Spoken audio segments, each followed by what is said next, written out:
అంటే దేశీయంగా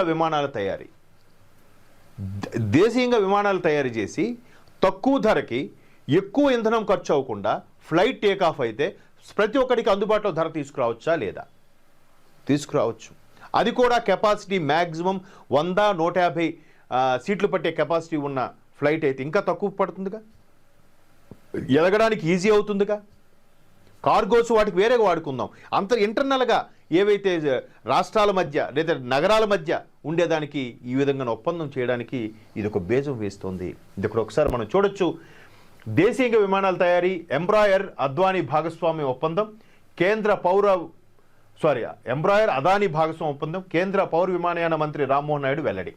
ఇక్కడ ఒకసారి చూస్తే రామ్మోహన్ నాయుడు గారు అలాగే ఎంఓయూ కుదుర్చుకుంటున్న Adani defence and aerospace president CEO Ashish Rajvanshi, Embraer president CEO Arjun Major నేతృత్వంలో పౌర విమానయాన కార్యదర్శి సమీర్ కుమార్ సిన్హా, రక్షణ శాఖ కార్యదర్శి రాజేష్ కుమార్ సింగ్, ఏరోనాటికల్ అంటే అన్ని విభాగాలకు సంబంధించిన వాళ్ళు కూడా ఉన్నారు.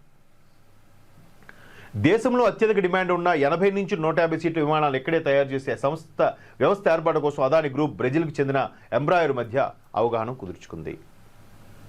బ్రెజిల్ అంటే దక్షిణ అమెరికా ఖండం, దక్షిణ కాంటినెంటల్ సంబంధం. అంటే ప్రతిదీ కూడా భారత్కు సంబంధించి, భారత్లో ఉండే ప్రౌరులకు సంబంధించి, ఇక్కడ ఉండే జీవన ప్రమాణం ఎలా ఉంటుంది, వాళ్ళ యొక్క తలసరి ఆదాయం ఎంత ఉంటుంది, వాళ్ళకి ఏ రకంగా చేయొచ్చు అంటే ప్రతి వ్యక్తిని కూడా మినిమం అబోవ్ మిడిల్ క్లాస్కు తీసుకొచ్చే ప్రయత్నం కూడా చేస్తుంది.